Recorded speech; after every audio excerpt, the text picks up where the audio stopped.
Friends, स्वागत है आपका हमारे YouTube चैनल जीके ट्रैकर पे। फ्रेंड्स, हमारी एक नई सीरीज़ हमने शुरू करी थी जिसमें हम लूसेंट जीके वन लाइनर को कवर कर रहे थे और इस सीरीज़ के अंदर हम लूसेंट के टॉप 2100 क्वेश्चंस करेंगे और इसी के अंदर मैं आपकी पूरी लूसेंट कवर कर दूंगा। आपको दोबारा लूसेंट पढ़ने की ज़रूरत नहीं पड़ेगी। हमने पिछले वाले वीडियो में 50 क्वेश्चन देखे थे, यहाँ पर उसी से आगे चलेंगे। अगर आपने अभी तक वो वाली वीडियो नहीं देखी है तो ऊपर आई बटन में भी आपको उसका लिंक मिल जाएगा या फिर आप प्लेलिस्ट में जाके उसको देख सकते हैं। चलिए आज की वीडियो शुरू करते हैं। पहला प्रश्न है, कौन सा वेद गद व पद दोनों में है? तो देखिए, ऐसा कौन सा वेद है जो गद में भी लिखा गया है और पद में भी लिखा गया है? तो इसका सही आंसर है यजुर्वेद। ठीक है, यजुर्वेद की बात करें तो जिसका पाठक कर्ता होता है, यानी कि इसको जो पढ़ने वाला होता है पाठक कर्ता, वो क्या कहलाता है? अर्धवयु इसके पाठक कर्ता को कहते हैं। ठीक है, और इसके अंदर क्या है तो यज्ञों से संबंधित जितने भी नियम या विधि विधान हैं वो यजुर्वेद में समाहित हैं। या फिर आप ऐसे भी बोल सकते हैं कि पूजा से संबंधित, कि कैसे पूजा की जाएगी, पूजा जो उससे रिलेटेड है, वो सारी बातें किस में लिखी गई हैं? यजुर्वेद में लिखी गई हैं। ठीक है, दूसरा प्रश्न है आज का, किस वेद में सभा और समिति को प्रजापति की दो पुत्रियां कहा गया है? तो देखिए, सभा और समिति इन दोनों को प्रजापति की दो पुत्रियां कहा गया है अथर्ववेद में। ठीक है, अथर्ववेद में कहा गया है। अथर्ववेद के बारे में बात करें, यह सबसे बाद का वेद है। ठीक है, अगर पूछेगा सबसे पहले का वेद कौन है, वो ऋग्वेद है, और सबसे बाद का वेद कौन है, तो वह है अथर्ववेद। ठीक है, इसकी रचना किसने करी? तो अथर्व ऋषि ने इसकी रचना करी थी। कई बार पेपर में पूछ लिया जाता है कि अथर्ववेद की रचना किसने करी? अथर्व ऋषि ने। ठीक है, नाम से आपको पता चल रहा है। इंपॉर्टेंट एक और पॉइंट है इसके अंदर कि इसमें कन्याओं के जन्म की निंदा की गई है। तो कन्याओं के जन्म की निंदा कौन से वेद में की गई है? तो ये भी अथर्ववेद में की गई है। ठीक है, और सबसे महत्वपूर्ण कि जादू टोने का वर्णन किया गया है और अंधविश्वासों का भी वर्णन किया गया है। आपको डायरेक्टली प्रश्न बनता है, इनमें से किस वेद में जादू टोने के बारे में बताया गया है? वो है अथर्ववेद। और इनमें से किस वेद में जो अंधविश्वास है उसके बारे में बताया गया है? तो वो है अथर्ववेद। ठीक है, चलिए आज का तीसरा प्रश्न है हमारा, पहली बार लिपि शब्द का प्रयोग किस पुस्तक में हुआ था? तो देखिए, पहली बार जो लिपि शब्द का प्रयोग हुआ था ये हुआ था अष्टाध्यायी में। ठीक है, और अष्टाध्यायी जो है ये किसकी रचना है? ये लिखी है पाणिनि ने। ठीक है, कई बार प्रश्न बनता है कि अष्टाध्यायी किसने लिखी है? पाणिनि ने लिखी है। और जो ये अष्टाध्यायी है ये संस्कृत भाषा व्याकरण की पहली पुस्तक है। तो कई बार सीधा यही प्रश्न बन जाता है। तो आपके यहाँ से 3 प्रश्न बन गए। पहला, संस्कृत भाषा व्याकरण की पहली पुस्तक कौन है? वो है अष्टाध्यायी। किसने लिखी है? पाणिनि ने लिखी है। और लिपि शब्द का सर्वप्रथम प्रयोग किसमें हुआ है? वो भी अष्टाध्यायी में हुआ है। चौथा प्रश्न है आज का, मेसोपोटामिया के अभिलेखों में सिंधु सभ्यता के लिए किस शब्द का प्रयोग किया गया है? तो देखिए, मेसोपोटामिया यानी कि जो ईरान इराक वाली साइड था, उधर के जो विदेश आप बोल सकते हैं उस समय के, तो वहाँ पे सिंधु सभ्यता के लिए महलुआ शब्द का प्रयोग किया गया है। ठीक है, कई बार डायरेक्टली प्रश्न बन सकता है कि जो वहाँ पर महलुआ शब्द का प्रयोग किया गया है इसका मतलब क्या है? तो इसका मतलब ही है सिंधु सभ्यता। ठीक है, तो सिंधु सभ्यता के लिए वहाँ पे मेलुहा शब्द का प्रयोग किया गया है। पांचवा प्रश्न है आज का, अंग महाजनपद की राजधानी कहाँ स्थित थी? तो देखिए, आपको पता है पूरा भारत पहले क्या था? 16 महाजनपदों में विभक्त था। ठीक है, उन्हीं में से एक महाजनपद था अंग। ठीक है, इसकी राजधानी कहाँ थी? इसकी राजधानी चंपा में थी। ठीक है, चंपा किसकी राजधानी थी? अंग महाजनपद की राजधानी थी। और बिंबिसार जो था हर्यक वंश का शासक, इसने मगध में इसको मिला लिया था। ठीक है, तो प्रश्न बनता है, कई बार प्रश्न बनता है कि किस महाजनपद को मगध में किसने मिलाया? तो अंग महाजनपद जो था इसको मगध में मिलाया किसने? बिंबिसार ने। ठीक है, हराया किसको था? अगर बाई चांस पूछ ले जाए, वैसे तो ज़्यादा चांसेस नहीं है, लेकिन ब्रह्मदत्त था उस समय अंग का शासक, और ब्रह्मदत्त को हराकर बिंबिसार ने अंग महाजनपद को मगध महाजनपद जो था, क्योंकि सबसे सर्वाधिक जो शक्तिशाली जनपद था उनमें से वो मगध ही था। ठीक है, कलिंग युद्ध का वर्णन अशोक के किस शिलालेख में मिलता है? तो देखिए, कलिंग का युद्ध जो होता है जिसके बाद अशोक का हृदय परिवर्तन हो जाता है और वो युद्ध को त्याग देता है, तो इस युद्ध का जो वर्णन मिलता है ये अशोक के जो 13वां शिलालेख है उसमें मिलता है। ठीक है, कौन से शिलालेख में? 13वें शिलालेख में मिलता है। अच्छा, अगर बात आए कि उस समय कलिंग युद्ध जो हुआ था वो कब हुआ था, तो कलिंग युद्ध होता है 261 ईसा पूर्व। ठीक है, तो ईसा के 261 साल पहले ये युद्ध हुआ था। ठीक है, आप मुझे कमेंट करके बताएंगे अशोक गद्दी पर कब बैठा था। ठीक है, एक और चीज़ आगे देखिए, कलिंग की राजधानी कहाँ स्थित थी? कई बार पूछ लिया जाता है। तो कलिंग की राजधानी उस समय कहाँ थी? तोसली में थी। ठीक है, वर्तमान कलिंग यानी कि जो उड़ीसा का क्षेत्र है वो। ठीक है, और इसी शिलालेख में 5 यवन राजाओं के भी नाम हैं। तो अशोक के कौन से शिलालेख में 5 राजाओं का वर्णन है, 5 यवन राजाओं का? तो वो भी है जो 13वां शिलालेख है। ठीक है, और देखिए कलिंग से ही अगर आपको पूछ लिया जाए कि एक हॉकी का स्टेडियम है काफ़ी फेमस, कलिंगा स्टेडियम, तो कलिंगा स्टेडियम भी उड़ीसा में स्थित है। ठीक है, अगला है अरबों के आक्रमण के समय पल्लव शासक कौन था? तो देखिए काफ़ी इंपॉर्टेंट क्वेश्चन है। जब अरबों ने भारत पर आक्रमण किया था उस समय जो पल्लव शासक था वो कौन था? नरसिंह वर्मन द्वितीय उस समय शासक था। ठीक है, मोहम्मद बिन कासिम आता है ना 712 के आसपास, तो उस समय यहाँ का शासक कौन था? पल्लव शासक, तो वो था नरसिंह वर्मन द्वितीय। अब इससे 2-3 प्रश्न बनते हैं, देखते हैं उनको। देखिए सबसे पहला प्रश्न बनता है जो कांचीपुरम है, क्योंकि इनकी राजधानी कहाँ थी? कांचीपुरम में इनकी राजधानी थी और महाबलीपुरम। ठीक है, तो कांची का जो कैलाश मंदिर है, ठीक है, कैलाश मंदिर किसने बनवाया था? वो नरसिंह वर्मन द्वितीय ने बनाया था। ठीक है, तो ये आपको ध्यान रखना है, कांची में जो कैलाश मंदिर है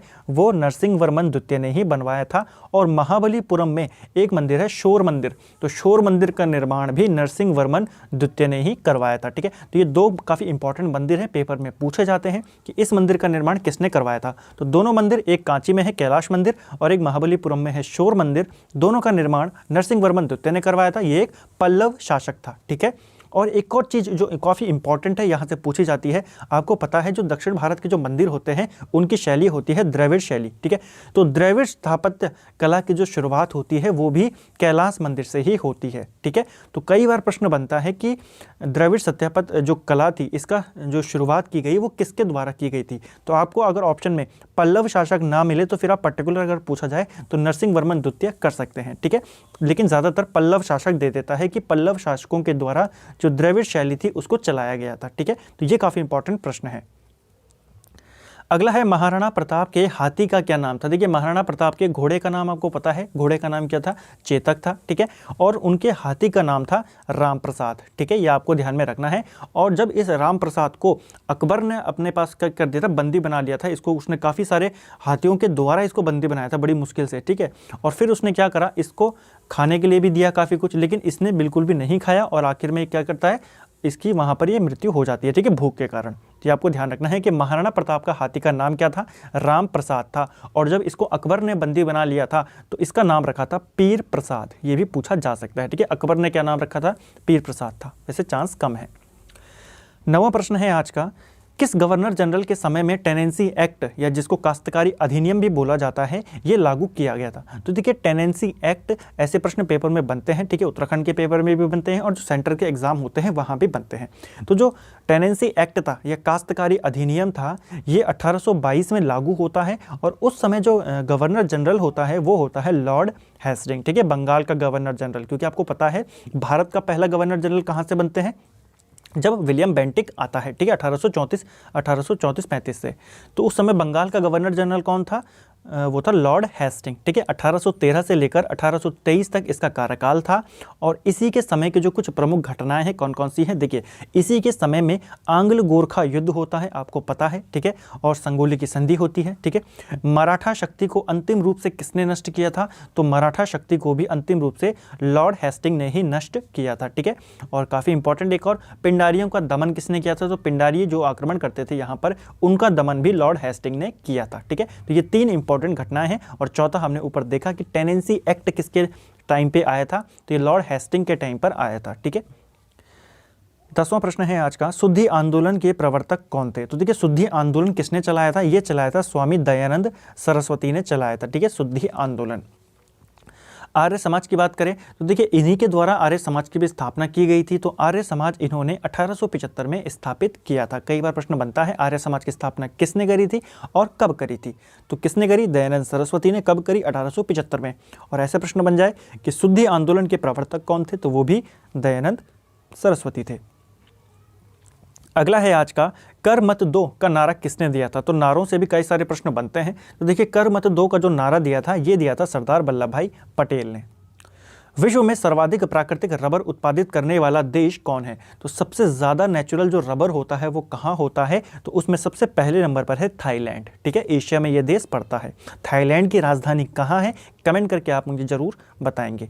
और थाईलैंड को ही सफ़ेद हाथियों का देश भी बोला जाता है। ठीक है, कई बार प्रश्न बनता है white elephant, land of white element किसको कहा जाता है? एलिफेंट। तो लैंड ऑफ वाइट एलिफेंट कहा जाता है थाईलैंड को। ठीक है, सफ़ेद हाथियों का देश किसको कहते हैं? थाईलैंड को कहते हैं। अगला है बोरो जनजाति किस देश में निवास करती है। तो जो बोरो जनजाति है यहाँ से भी प्रश्न बनते हैं, ठीक है, जनजातियों से। तो बोरो जनजाति कहाँ रहती है, इसका जो निवास है वो है ब्राज़ील में, ठीक है। कहाँ पाई जाती है ये जनजाति, ब्राज़ील में पाई जाती है। अगला प्रश्न है सुएज नहर किस किस को जोड़ती है। तो देखिए जो सुएज नहर है काफ़ी महत्वपूर्ण नहर है ये, और ये जोड़ती है भूमध्य सागर और लाल सागर को, ठीक है। तो लाल सागर और भूमध्य सागर को जोड़ने वाली नहर कौन सी है, वो है सुएज नहर। अब प्रश्न बनता है इसका निर्माण कब हुआ। तो इसका निर्माण होता है 1869 में इसका निर्माण पूरा हो जाता है, ठीक है। निर्माण कार्य अगर पूछेगा शुरू कब हुआ था, 1854 में निर्माण शुरू होता है और 1869 में काम खत्म हो जाता है, ठीक है। अगर पूछा जाए राष्ट्रीयकरण कब किया गया, तो राष्ट्रीयकरण इसका 1956 में किया गया, ठीक है। देखिए अलग अलग साल है तीनों। निर्माण शुरू कब हुआ, 1854 में, खत्म कब हुआ, 1869 में, राष्ट्रीयकरण कब हुआ, 1956 में। कुल लंबाई की बात करें तो 168 किलोमीटर की ये नहर है, ठीक है। और ये प्रश्न भी पेपर में पूछा जा चुका है कि जो सुएज नहर है इसके उत्तरी पोर्ट कौन सा है और दक्षिणी पोर्ट कौन सा है। तो उत्तरी पोर्ट वो है पोर्ट सईद और दक्षिणी पोर्ट है पोर्ट सुएज, ठीक है। उत्तर आप देख सकते हैं कि अगर ऐसे प्रश्न भी बन सकता है, अगर आपको ऐसा ना पूछे उत्तरी पोर्ट कौन सा है, तो ऐसे प्रश्न बन सकता है कि भूमध्य सागर की ओर कौन सा पोर्ट है और लाल सागर की ओर कौन सा पोर्ट है, ठीक है। तो भूमध्य सागर की ओर है पोर्ट सईद और लाल सागर की ओर है सुएज, ठीक है। अगला है टाकला माकन रेगिस्तान कहाँ स्थित है। तो ये भी काफ़ी इंपॉर्टेंट क्वेश्चन है, पेपर में बनता है ये, कई सारे एग्जाम में मैं इसको देख चुका हूँ। तो टाकला माकन रेगिस्तान है ये चीन में पड़ता है। भारत का क्षेत्रफल संपूर्ण विश्व का कितना प्रतिशत है। तो भारत का क्षेत्रफल पूरे विश्व का कितना प्रतिशत है ये आपने बताना है। सही आंसर है लगभग 2.42%, ठीक है। 2.42% जो है वो भारत का क्षेत्रफल है पूरे विश्व के संदर्भ में। अगर जनसंख्या पूछी जाए कि पूरे विश्व की कितने प्रतिशत जनसंख्या भारत में निवास करती है, तो लगभग 17.5% ये आंकड़ा है 2011 की जनगणना के अनुसार। तो 2011 के अनुसार लगभग 17.5% जो जनसंख्या है वो भारत में निवास करती है विश्व की। अगला है सेवराय पहाड़ियाँ कहाँ स्थित है। तो सेवराय की पहाड़ियाँ ये तमिलनाडु में स्थित है। अगला प्रश्न है भारत की जलवायु कैसी है। तो भारत की जो जलवायु है, ऐसे प्रश्न भी बनते हैं। तो उष्ण कटिबंधीय मानसूनी जो है ये भारत की जलवायु है, ठीक है। भारत की जलवायु किस प्रकार की है, तो उष्ण कटिबंधीय मानसूनी प्रकार की है। अगला प्रश्न है किस मिट्टी को रेगूर मिट्टी के नाम से भी जाना जाता है। काफ़ी इंपॉर्टेंट प्रश्न है, पेपर में कई बार ये पूछा गया है। तो रेगूर मिट्टी के नाम से जानी जाती है काली मिट्टी, ठीक है।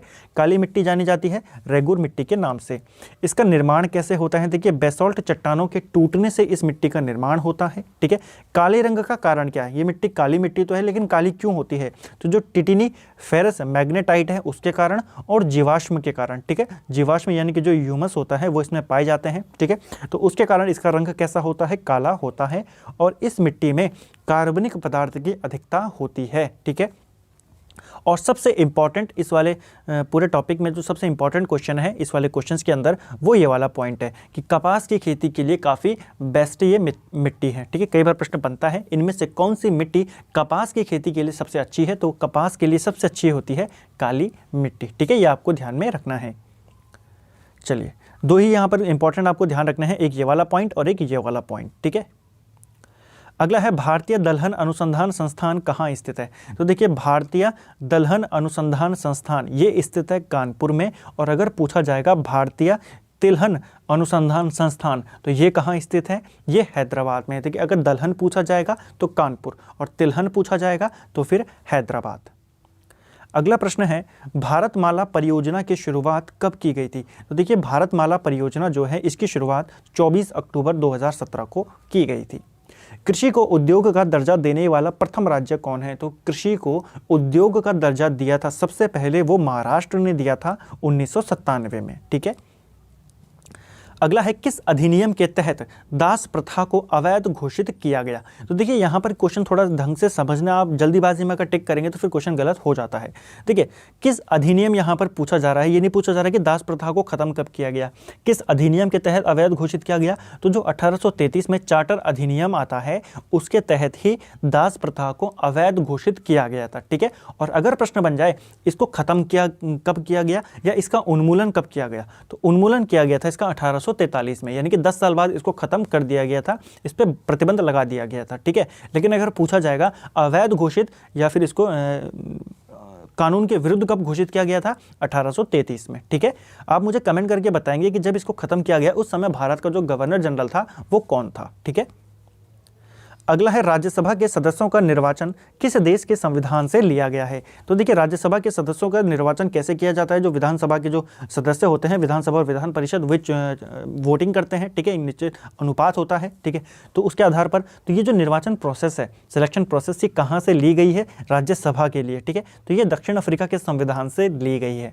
ठीक है, और संशोधन जो प्रक्रिया है, संविधान में संशोधन करने का जो प्रोसेस है, वो भी दक्षिण अफ्रीका के संविधान से लिया गया है। तो काफ़ी दो इंपॉर्टेंट पॉइंट है। पहला, जो राज्यसभा के सदस्यों का निर्वाचन होता है वो राज्यसभा के कहां से लिया गया है? दक्षिण अफ्रीका। और दूसरा, संशोधन प्रक्रिया कहां से ली गई है? ये भी दक्षिण अफ्रीका से। आपको पता है राज्यसभा के अंदर 12 सदस्यों का मनोनयन भी किया जाता है राष्ट्रपति के द्वारा। तो जो मनोनयन होता है वो आयरलैंड के संविधान से लिया गया है। ठीक है, कंफ्यूज नहीं होना है।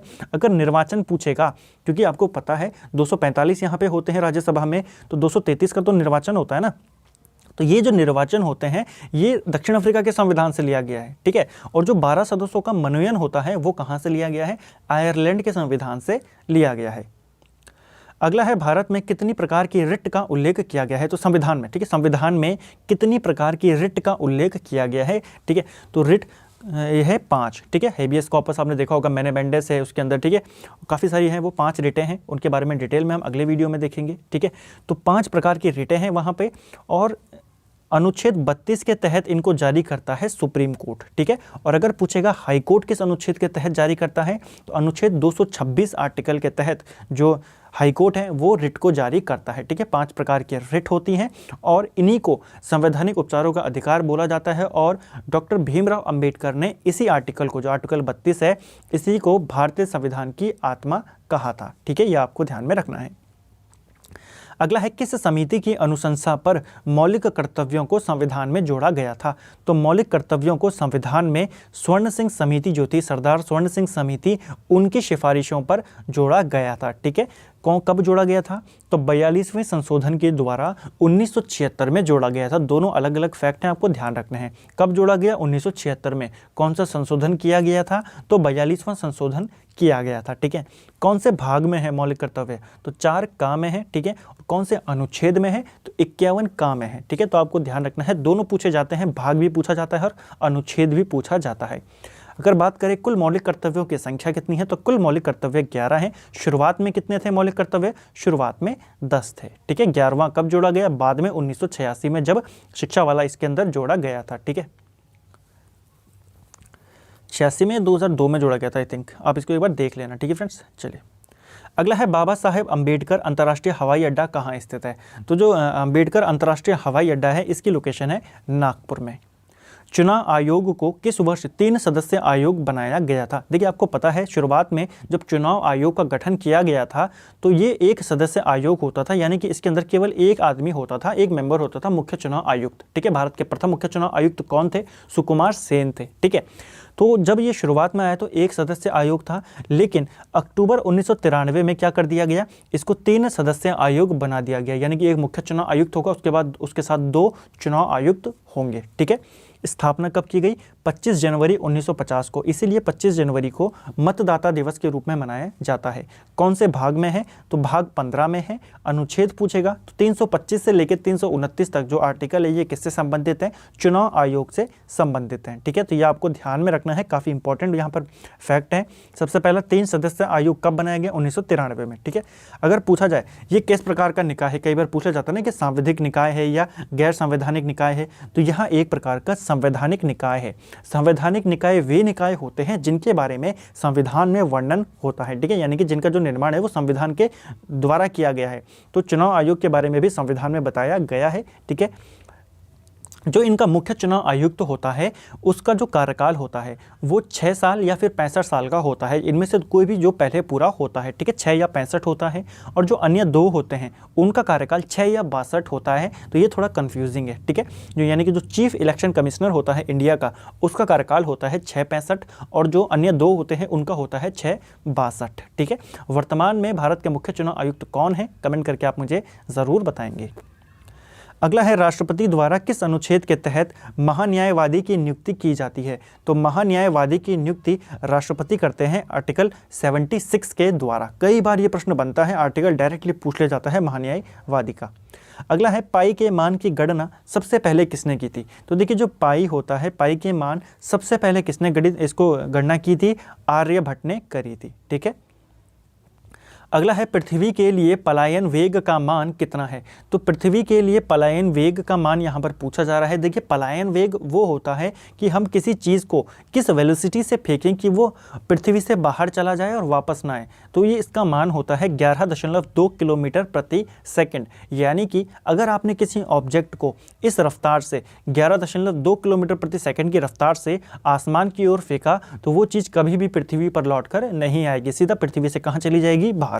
तो पलायन वेग वो होता है। कितना है पृथ्वी का पलायन वेग, यह है 11.2 किलोमीटर प्रति सेकंड। अगला है एलपीजी का प्रमुख घटक होता है। तो एलपीजी का जो प्रमुख कंपोनेंट होता है वो होता है ब्यूटेन, और जो सिगरेट लाइटर होता है उसमें भी ब्यूटेन होती है। ठीक है। अगला प्रश्न है निम्न में से किसे सफ़ेद सोना कहा जाता है। तो देखिए इनमें से किसको सफ़ेद सोना कहा जाता है। प्लेटिनियम जो होता है, प्लेटिनियम को सफ़ेद सोना कहा जाता है। ठीक है। अगला है एल्फ्रेड नोबेल ने डायनामाइट का आविष्कार कब किया था। आपको पता है डायनामाइट का आविष्कार किसने किया था, कई बार ये प्रश्न बनता है। तो डायनामाइट का आविष्कार किया था एल्फ्रेड नोबेल ने। इन्हीं के नाम पर नोबेल पुरस्कार दिए जाते हैं। कब से शुरू किए गए थे नोबेल पुरस्कार, कमेंट करके आप मुझे बताएंगे। ठीक है। और इन्होंने डायनामाइट की खोज की थी 1867 में। ठीक है फ्रेंड्स। अगला है जीवाणु विज्ञान का पिता किसे कहा जाता है। तो जीवाणु विज्ञान यानी कि बैक्टीरिया से संबंधित पूछा जा रहा है। बैक्टीरियोलॉजी का फादर किसको बोला जाता है, तो ये लुईन हॉक को बोला जाता है। ठीक है। एंटोनियो लुईन हॉक जो इनको बोला जाता है जीवाणु विज्ञान का पिता। ठीक है। इन्होंने जीवाणु की खोज कब करी थी, 1683 में करी थी। और अगर प्रश्न बन जाए कि जीवाणु नाम किसने दिया था, तो जीवाणु जो नाम दिया था वो एरेनबर्ग ने दिया था 1829 में। ठीक है। दो अलग अलग प्रश्न है। खोज किसने करी, लुईन हॉक ने, इसीलिए इसको इसका पिता बोला जाता है। लेकिन जो शब्द है जीवाणु ये किसने दिया था, तो ये एरेनबर्ग ने दिया था 1829 में। अगला है अंतरिक्ष में जाने वाले प्रथम भारतीय राकेश शर्मा थे। ठीक है। वे किस यान से गए थे, तो ये आपको पूछा जा रहा है यहाँ पे। ठीक है। तो ये यान था सोयूज T2। ठीक है। तो सोयूज T2 जो था ये यान था जिसके द्वारा राकेश शर्मा अंतरिक्ष में गए थे, और ऐसा करने वाले ये प्रथम भारतीय थे। ठीक है फ्रेंड्स। कब गए थे, 3 अप्रैल 1984 को ये अंतरिक्ष में गए थे, और 11 अप्रैल 1984 को ये वापस धरती पर आ जाते हैं। अगला है कांग्रेस की प्रथम महिला अध्यक्ष कौन थी।